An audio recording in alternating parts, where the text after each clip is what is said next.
Isaac Kaharzo ryo muhezi wa Minister Jim Muhwezo by'obutegetsi kandi omujwi w'Ekire nagira ngu biine ekigendererwa ky'okureba ngu amaramizo goona gareebeka kurungi kandi ogashabira abarikutunga ebintu nk'ebi okubikoresa omurimo gwabyo.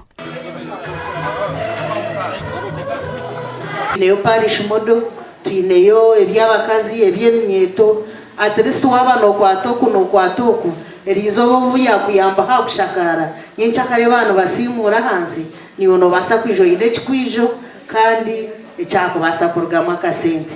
Murondo buri okwoona mutiza akabiika mugakozese nk'okuyaga amaheereza. Okumwahurira abagumira amabaati 268 gokushakara ekereziya yaabo. Rutoma bakatuba miliyoni 18 zokukinga ekereziya. Hano babaletera embaho eziramare kugira ngo amabati kandi bakaba babahere n'amabati igana.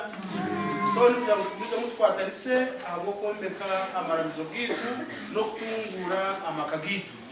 Abantu abatunga ebintu ebizoba rwo honorable minister nababire yabihire nabarije kubihereza kugira ngo babikozeseke.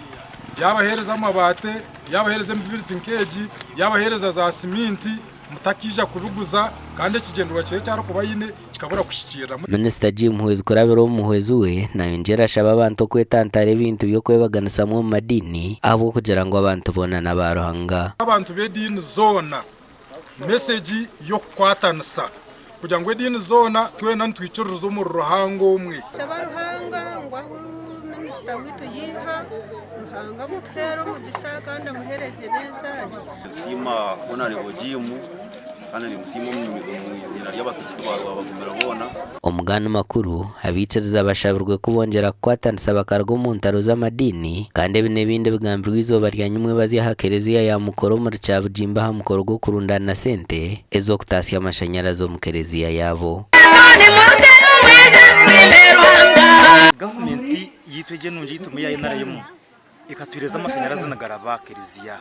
So mwe ntwire nishasha nkaciyamana wikereziya iki kusanga amashanyarazi ngaturaba mutwe tutine amashanyarazi mu kereziya yitu.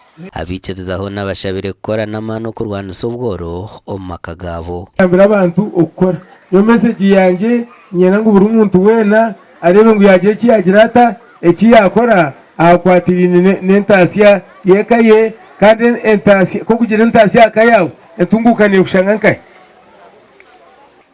Tungere kwatanisa umakagitu imitwarize yitu deru ekitima cya mukama cyongere kwebwe ekitima. Esente z'urukurenga miliyoni 2 nizo zurundinwe okushachiko murmogo amakoraga gashakwa Dan Basivye na Onesimus Ndianabo.